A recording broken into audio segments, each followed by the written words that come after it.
দেখো, তামা আর অ্যালুমিনিয়ামের একটা দ্বিধাতব পাত আছে। এখন প্রশ্ন হচ্ছে যে উত্তপ্ত করলে কোন দিকে বাঁকবে এবং ঠান্ডা করলে এই দ্বিধাতব পাত কোন দিকে বাঁকবে। অর্থাৎ উত্তপ্ত করলে কোন ধাতুটা উপরের দিকে বাইরের দিকে থাকবে আর কোন ধাতু ভেতরের দিকে থাকবে। একইভাবে ঠান্ডা করলেও একই প্রশ্ন, যে কোন ধাতু বাইরের দিকে থাকবে আর কোন ধাতু ভেতরের দিকে থাকবে। তা আমরা জানি যে একই উষ্ণতা বৃদ্ধিতে একই দৈর্ঘ্যে অ্যালুমিনিয়ামের প্রসারণ বেশি হয়। তাহলে যদি আমরা উত্তপ্ত করি তাহলে অ্যালুমিনিয়াম বেশি প্রসারিত হবে, অর্থাৎ অ্যালুমিনিয়ামের দৈর্ঘ্য তামার তুলনায় বেশি থাকবে। যার দৈর্ঘ্য বেশি হয় সে থাকে বাইরের দিকে, কারণ বাইরের দিক বরাবর দৈর্ঘ্যটা বেশি। তাহলে দেখো, উত্তপ্ত যদি করি তাহলে উত্তপ্ত করলে অ্যালুমিনিয়াম বেশি প্রসারিত হবে, ফলে অ্যালুমিনিয়াম থাকবে বাইরের দিকে। আর তামা কম প্রসারিত হবে, তামা থাকবে ভেতরের দিকে। যদি ঠান্ডা করি, ঠান্ডা করলে অ্যালুমিনিয়াম বেশি সংকুচিত হবে তামার তুলনায়। তাহলে অ্যালুমিনিয়াম বেশি সংকুচিত হবে, অর্থাৎ অ্যালুমিনিয়ামের দৈর্ঘ্যটা কম হবে তামার তুলনায়। তাহলে অ্যালুমিনিয়ামের দৈর্ঘ্য যেহেতু কম হবে, তাহলে অ্যালুমিনিয়াম থাকবে ভেতরের দিকে।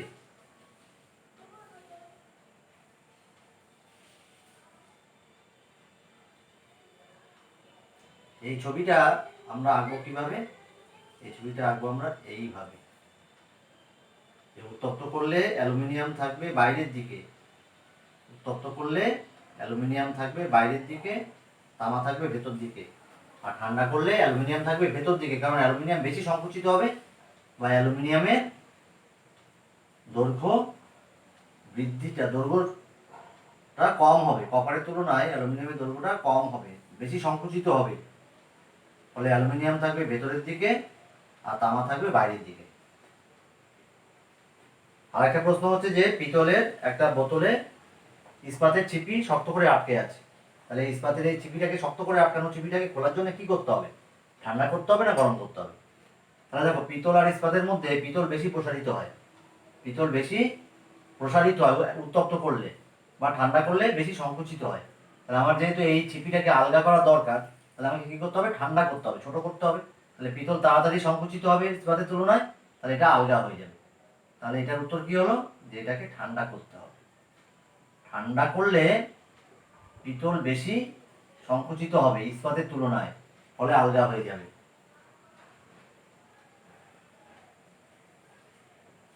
আর এক্ষেত্রে দেখো উল্টোটা আছে, যে ইস্পাতের বোতলে পিতলের ছিপি আছে। সেক্ষেত্রে পিতল যেহেতু বেশি প্রসারিত হয়, তাহলে ছিপিটাকে আলগা করার জন্য কি করতে হবে? গরম করতে হবে। তাহলে ইস্পাত যতটা বাড়বে পিতলের ছিপিটা আরো বেশি বাড়বে, ফলে আলগা হয়ে যাবে। এক্ষেত্রে কি করতে হবে? আমাকে গরম করতে হবে।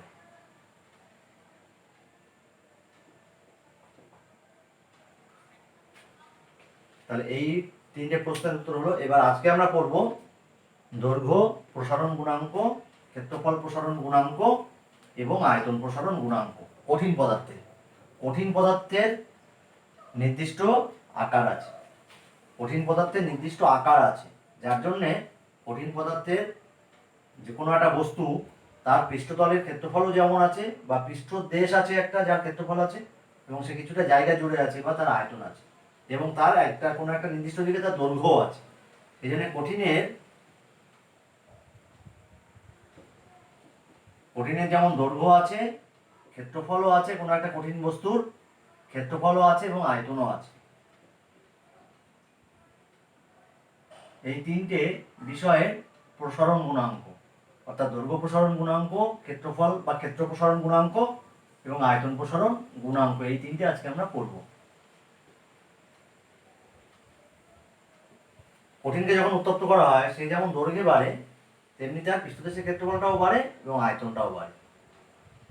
প্রতি একক দৈর্ঘ্যে 1 ডিগ্রি উষ্ণতা বৃদ্ধিতে যতটা দৈর্ঘ্য বৃদ্ধি হয় তাকে বলে দৈর্ঘ্য প্রসারণ গুণাঙ্ক ওই কঠিনের। তাহলে প্রতি 1 ডিগ্রি উষ্ণতা বৃদ্ধিতে একক দৈর্ঘ্যে যতটা দৈর্ঘ্য বৃদ্ধি হয়, বা দৈর্ঘ্য বৃদ্ধি যতটা হয়, তাকে বলে দৈর্ঘ্য প্রসারণ গুণাঙ্ক। তাহলে একক উষ্ণতা বৃদ্ধিতে বা প্রতি 1 ডিগ্রি উষ্ণতা বৃদ্ধিতে, এখানে প্রতি 1 ডিগ্রি না বলে একক উষ্ণতা বৃদ্ধিতে বলাই ভালো। একক উষ্ণতা বৃদ্ধিতে একক দৈর্ঘ্যে যতটা দৈর্ঘ্য বৃদ্ধি পায় তাকে বলে ওই কঠিনের দৈর্ঘ্য প্রসারণ গুণাঙ্ক।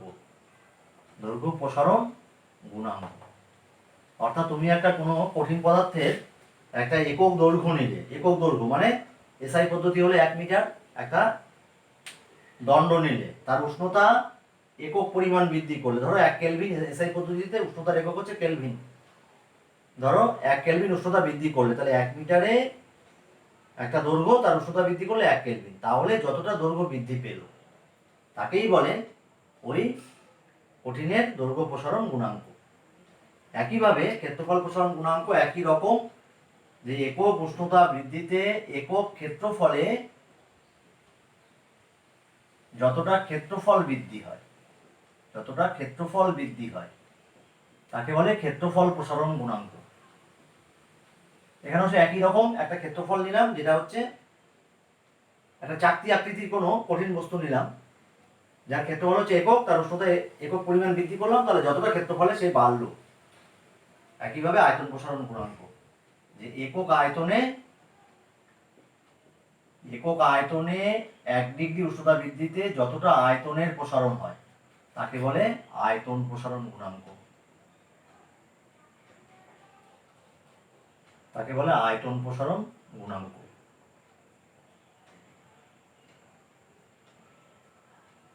ধরো কোন একটা দণ্ডের প্রাথমিক দৈর্ঘ্য হচ্ছে L1, তার উষ্ণতা T ডিগ্রি বা T পরিমাণ বৃদ্ধি করা হলো, ফলে তার দৈর্ঘ্য বেড়ে হলো L2। তাহলে দৈর্ঘ্য বৃদ্ধি কত হলো? দৈর্ঘ্য বৃদ্ধি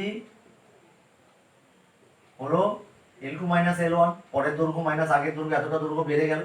তাহলে L1 দৈর্ঘ্যে অতটা বেড়েছে, L1 দৈর্ঘ্যে দৈর্ঘ্য বৃদ্ধি হয়েছে অতটা, তাহলে একক দৈর্ঘ্যে কতটা দৈর্ঘ্য বৃদ্ধি হয়েছে? আমরা জানি একে আসতে গেলে কি করতে হয়, ভাগ করতে হয়। তাহলে L1 দৈর্ঘ্যে যদি L2 মাইনাস L1 দৈর্ঘ্য বৃদ্ধি হয়, তাহলে একক দৈর্ঘ্যে কতটা দৈর্ঘ্য বৃদ্ধি হয়েছে ভাগ করছি। এইটা T উষ্ণতা বৃদ্ধির জন্য হয়েছে, একক উষ্ণতা বৃদ্ধিতে এই যে কথাটা আছে, একক উষ্ণতা বৃদ্ধিতে কতটা দৈর্ঘ্য বৃদ্ধি হয়েছে বাই T। এইটাই হলো আমার দৈর্ঘ্য প্রসারণ গুণাঙ্ক। দৈর্ঘ্য প্রসারণ গুণাঙ্ককে সাধারণত আলফা দিয়ে প্রকাশ করা হয়। এটা সমান কি হলো? দৈর্ঘ্যের বৃদ্ধি, দৈর্ঘ্য প্রসারণ ডিভাইডেড বাই প্রাথমিক দৈর্ঘ্য ইনটু উষ্ণতা বৃদ্ধি। একইভাবে ক্ষেত্রফল প্রসারণ গুণাঙ্ক হবে ক্ষেত্রফলের যে বৃদ্ধি হচ্ছে ডিভাইডেড বাই প্রাথমিক ক্ষেত্রফল ইনটু উষ্ণতা বৃদ্ধি, এবং আয়তন প্রসারণ গুণাঙ্ক আয়তনের প্রসারণ ডিভাইডেড বাই প্রাথমিক আয়তন ইনটু উষ্ণতা বৃদ্ধি। একই রকম ভাবেই সংজ্ঞা আছে, তাহলে তাদের যে রাশিমালা একই রকম ভাবেই হবে। এখন দেখো দৈর্ঘ্য প্রসারণ গুণাঙ্কের একক কি হবে? দৈর্ঘ্যের প্রসারণ বাই প্রাথমিক দৈর্ঘ্য, দুটোই দৈর্ঘ্য, তাহলে দৈর্ঘ্যের একক একই জাতীয় রাশির অনুপাত, তাহলে এক্ষেত্রে কোনো একক থাকছে না, একক থাকছে শুধু নিচে হরে উষ্ণতা বৃদ্ধি। এখন উষ্ণতা বৃদ্ধির একক সিজিএস এ হচ্ছে ডিগ্রি সেন্টিগ্রেড আর এসআই তে হচ্ছে কেলভিন। তাহলে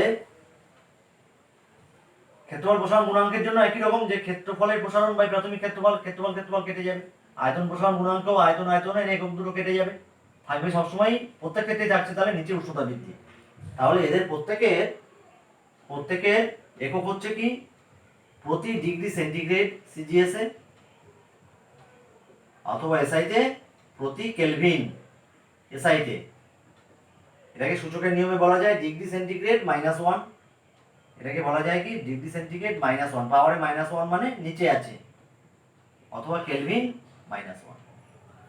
তাহলে সিজিএস এর হচ্ছে ডিগ্রি সেন্টিগ্রেড -1 আর এসআই এর হচ্ছে কেলভিন -1, পাওয়ারে -1।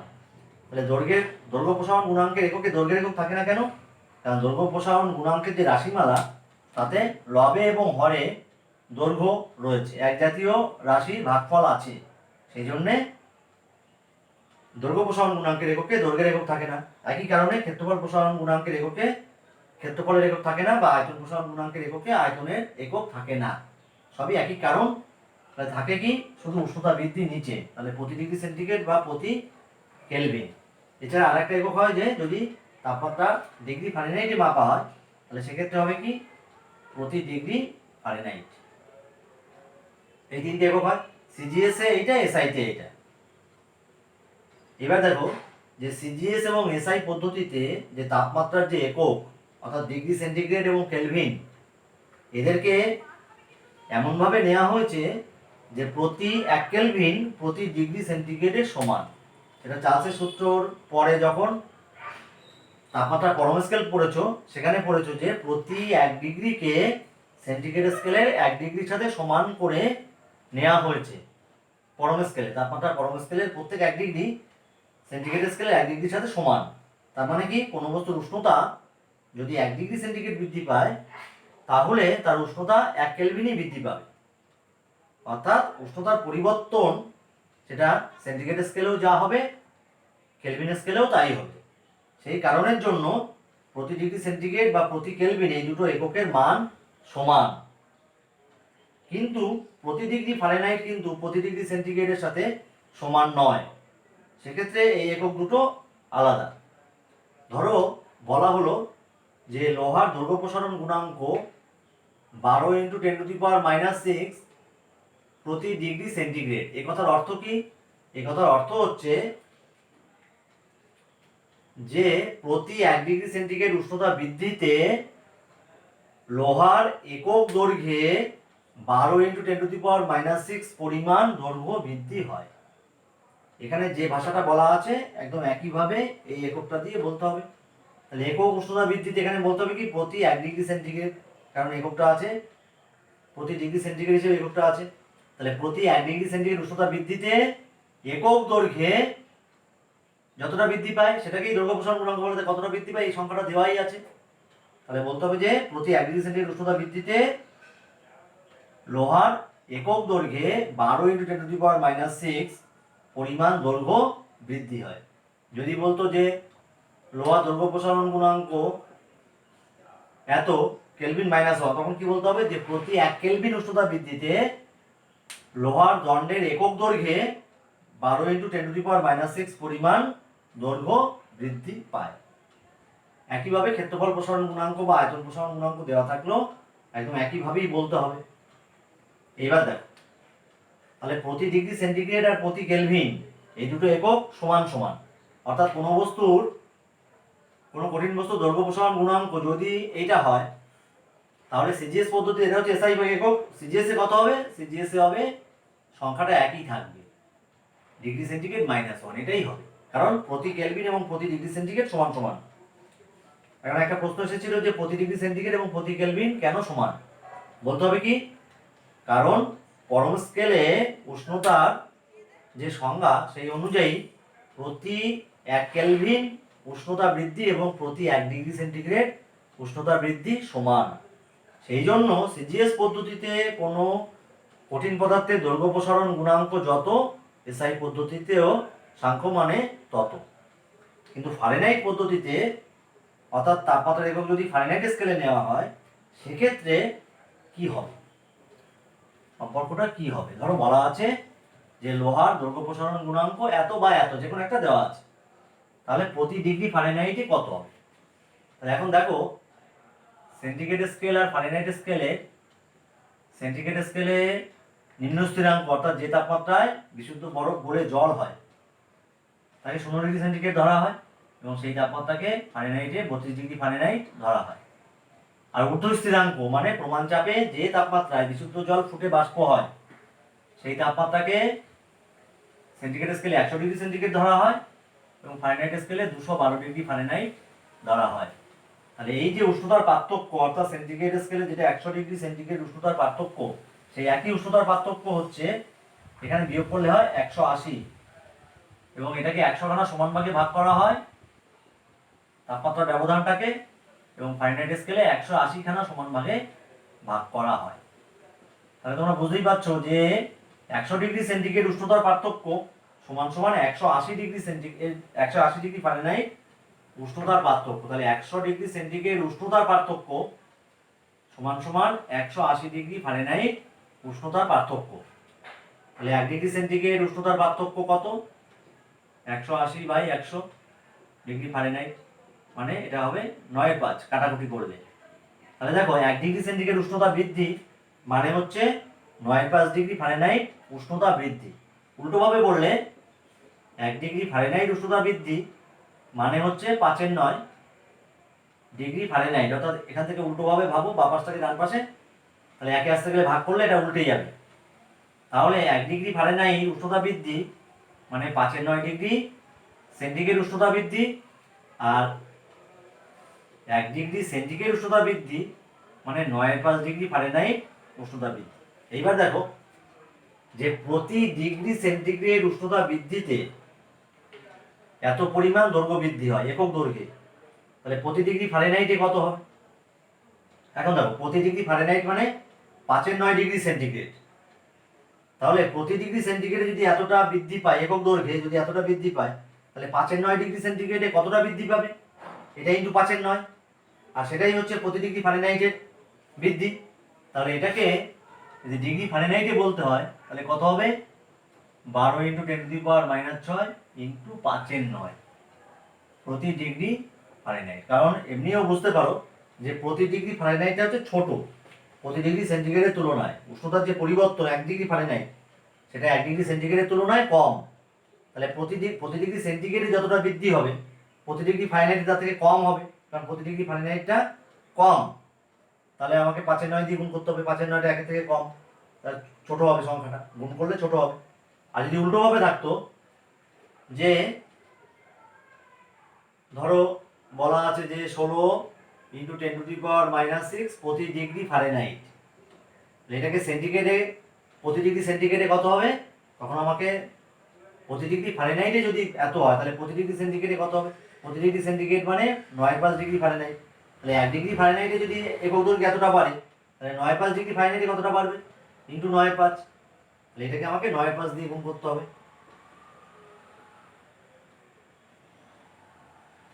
প্রতি ডিগ্রি সেন্টিগ্রেড।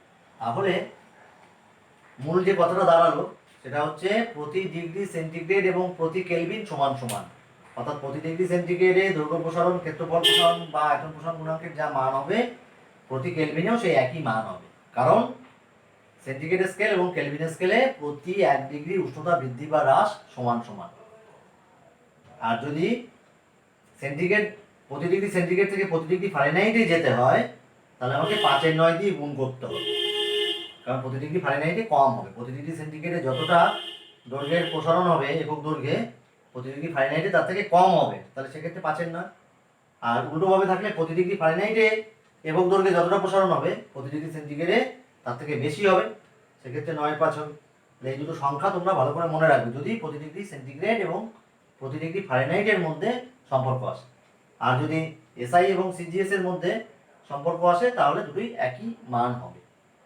এইবার দেখো যে দৈর্ঘ্য প্রসারণ গুণাঙ্ক, ক্ষেত্রফল প্রসারণ গুণাঙ্ক এবং আয়তন প্রসারণ গুণাঙ্ক, এই তিনটের মধ্যে সম্পর্ক হচ্ছে আলফা হচ্ছে দৈর্ঘ্য প্রসারণ গুণাঙ্ক, বিটা ক্ষেত্রফল প্রসারণ গুণাঙ্ক, আর গামা আয়তন প্রসারণ গুণাঙ্ক। সম্পর্ক হচ্ছে এইটা, যে দৈর্ঘ্য প্রসারণ গুণাঙ্ক তোমাদের শুধু সম্পর্কটুকু জানলেই হবে। দৈর্ঘ্য প্রসারণ গুণাঙ্ক হচ্ছে ক্ষেত্রফল প্রসারণ গুণাঙ্কের অর্ধেক, আর আয়তন প্রসারণ গুণাঙ্কের 3/1 তাহলে ধরো এটাকে যদি অন্যভাবে বলি যে alpha is equal to beta by 2, তাহলে এখান থেকে পাই বিটা সমান সমান 2 আলফা, বিটা সমান সমান 2 আলফা। আবার দেখো গামা বাই 3 মানে আলফা, তাহলে গামা সমান সমান কি 3 আলফা, মধ্যেটা নেই ভেবে নাও, তাহলে alpha is equal to gamma by 3, তাহলে gamma is equal to 3 alpha. তাহলে এই সম্পর্ক থেকে এটা আমরা পাচ্ছি। এবার ধরো বলা আছে যে লোহা দৈর্ঘ্য প্রসারণ গুণাঙ্ক এত 12 × 10⁻⁻6 প্রতি কেলভিন, তাহলে ক্ষেত্রফল প্রসারণ গুণাঙ্ক কত হবে? ক্ষেত্রফল প্রসারণ গুণাঙ্ক হচ্ছে দৈর্ঘ্য প্রসারণ গুণাঙ্কের দ্বিগুণ, তাহলে এটাকে আমরা 2 দিয়ে গুণ করব, তাহলে সেক্ষেত্রে কত হবে? দৈর্ঘ্য প্রসারণ গুণাঙ্ক কত হবে? তাহলে এখানে আমরা আলফা লিখলাম, আলফা সমান সমান এটা, অর্থাৎ দৈর্ঘ্য প্রসারণ গুণাঙ্ক। তাহলে ক্ষেত্রফল প্রসারণ গুণাঙ্ক কত হবে?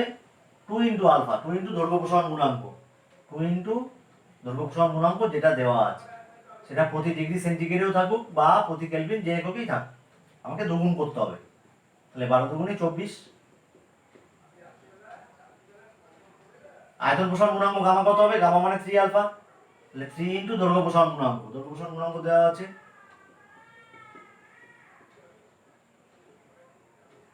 তাহলে 36 10⁻⁻6 প্রতি ডিগ্রি। তাহলে দৈর্ঘ্য প্রসারণ গুণাঙ্ক যদি দেওয়া থাকে তাহলে তাকে 2 দিয়ে গুণ করলে আমরা পাবো ক্ষেত্রফল প্রসারণ গুণাঙ্ক, আর 3 দিয়ে গুণ করলে পাবো আয়তন প্রসারণ গুণাঙ্ক। এবার ধরো এই সম্পর্ক থেকেই আমরা ধরো দেওয়া আছে আয়তন প্রসারণ গুণাঙ্ক, আয়তন প্রসারণ গুণাঙ্ক। তাহলে আয়তন প্রসারণ গুণাঙ্ক যদি দেওয়া থাকে তাহলে বাকি দুটো কিভাবে পাবো? না, আয়তন প্রসারণ গুণাঙ্ক গামা দেওয়া আছে, তাকে 3 দিয়ে ভাগ করে দেবো। 3 দিয়ে ভাগ করলে আমরা আলফা পেয়ে যাবো। সেই আলফা পাওয়ার পরে তাকে আবার 2 দিয়ে গুণ করে দেবো, তাহলে বিটা পেয়ে যাবো। ধরো আয়তন প্রসারণ গুণাঙ্ক গামা দেওয়া আছে 48 × 10⁻⁻6 প্রতি কেলভিন। তাহলে দৈর্ঘ্য প্রসারণ গুণাঙ্ক কত হবে? তার 3/1 আয়তন প্রসারণ গুণাঙ্কের 3/1 হচ্ছে দৈর্ঘ্য প্রসারণ গুণাঙ্ক। তার দৈর্ঘ্য প্রসারণ গুণাঙ্ক আলফা সমান কত হবে? আয়তন প্রসারণ গুণাঙ্ক যত দেওয়া আছে তাকে আমাকে 3 দিয়ে ভাগ করতে হবে, অর্থাৎ 16। এইটা হবে। ক্ষেত্রফল প্রসারণ গুণাঙ্ক কত হবে? ক্ষেত্রফল প্রসারণ গুণাঙ্ক হচ্ছে দৈর্ঘ্য প্রসারণ গুণাঙ্কের দ্বিগুণ। তাহলে এটাকে আবার 2 দিয়ে গুণ করতে হবে,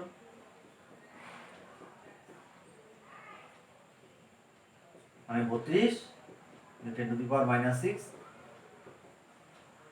একইভাবে যদি ক্ষেত্রফল প্রসারণ গুণাঙ্ক দেওয়া থাকে, বিটা দেওয়া থাকে, তাহলে আমরা কি করব? বিটাকে 2 দিয়ে ভাগ করে নেব। ভাগ করে নিলে আলফা পেয়ে যাবো, দৈর্ঘ্য প্রসারণ গুণাঙ্ক পেয়ে যাবো। তাহলে ক্ষেত্রফল প্রসারণ গুণাঙ্ক দেওয়া থাকলে তাকে 2 দিয়ে ভাগ করব।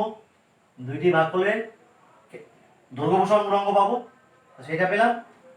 তাকে আবার 3 দিয়ে গুণ করলে আমরা আয়তন প্রসারণ গুণাঙ্ক পাবো। এইভাবে আলফা, বিটা বা গামা, অর্থাৎ দৈর্ঘ্য প্রসারণ গুণাঙ্ক, ক্ষেত্রফল প্রসারণ গুণাঙ্ক বা আয়তন প্রসারণ গুণাঙ্ক, এদের মধ্যে যদি যে কোনো একটার মান দেওয়া থাকে তাহলে আমরা বাকি দুটোর মান আমরা বার করতে পারবো।